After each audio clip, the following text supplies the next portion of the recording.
जय हिंद दोस्तों, आप सभी को स्वागत है हमारे YouTube चैनल एजुकेशन मैथमेटिक पर। तो आज हम लेके आए हैं नंबर सिस्टम यानी संख्या पद्धति का क्लास पार्ट 1 लेके। तो हम इस वीडियो में जानेंगे कि संख्या पद्धति में क्या सब है, इसका जानकारी लेते हैं। तो संख्या पद्धति में सबसे पहले हम क्या जानेंगे कि रियल नंबर यानी वास्तविक संख्या। वास्तविक संख्या किसको बोलते हैं? तो वास्तविक संख्या किसको बोलते हैं?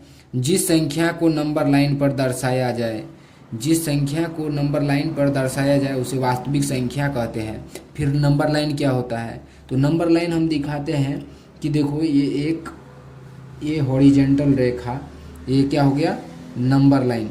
यानी ये इधर के तरफ निगेटिव चलेगा, इधर की तरफ पॉजिटिव चलेगा। ये ग्राफ में ना अच्छा से समझाऊंगा मैं कि हॉरिजेंटल होता है, एक वर्टिकल होता है, यानी ऊर्ध्वाधर और एक क्षैतिज रेखा।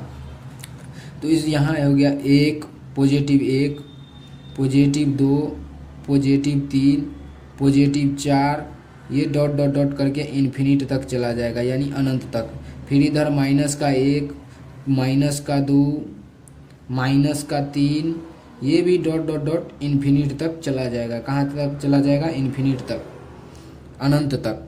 उसके बाद आता है नेचुरल नंबर यानी प्राकृतिक संख्या। सबसे पहले तो हम जानेंगे कि प्राकृतिक संख्या कहते किसको है, यानी गिनती के संख्या को प्राकृतिक संख्या कहते हैं। तो गिनती के संख्या हम लोग कहाँ से शुरू करते हैं? तो गिनती के संख्या हम लोग कहाँ से शुरू करते हैं? तो 1 से शुरू करते हैं। तो 1, 2, 3, 4, 5, 6, 7, 8 डॉट डॉट डॉट ये अनंत तक चला जाएगा।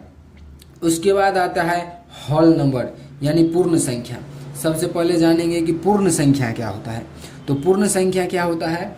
तो पूर्ण संख्या होता है गिनती के संख्या में जीरो शामिल कर दिया जाए।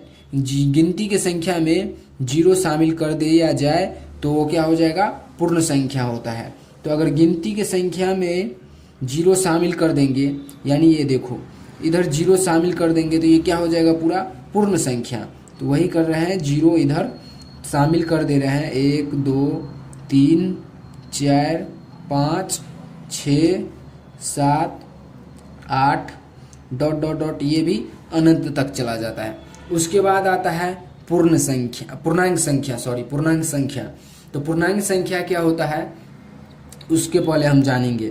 यानी पूर्णांक संख्या में गिनती का भी संख्या आता है। उसके बाद ये होल नंबर यानी पूर्ण संख्या भी रहता है, निगेटिव पॉजिटिव दोनों रहता है, पर भिन्न नहीं रहना चाहिए। क्या नहीं रहना चाहिए? भिन्न का मतलब, कहने का मतलब हुआ भाग वाला, दशमलव प्रसार, दशमलव वाला, ये सब नहीं रहना चाहिए। तो नहीं इंटीजर तो इंटीजर कहाँ से शुरू होता है?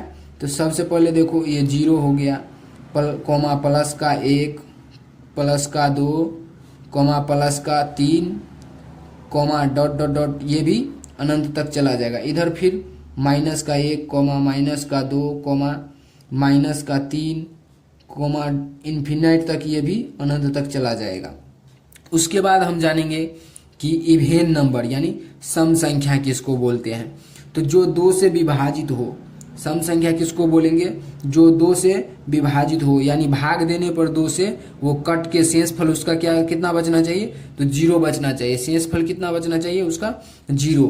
तो जैसे देखो, जैसे हो गया सम संख्या का 2, 4, 6, 8, 10, डॉट डॉट डॉट ये अनंत तक चला जाएगा।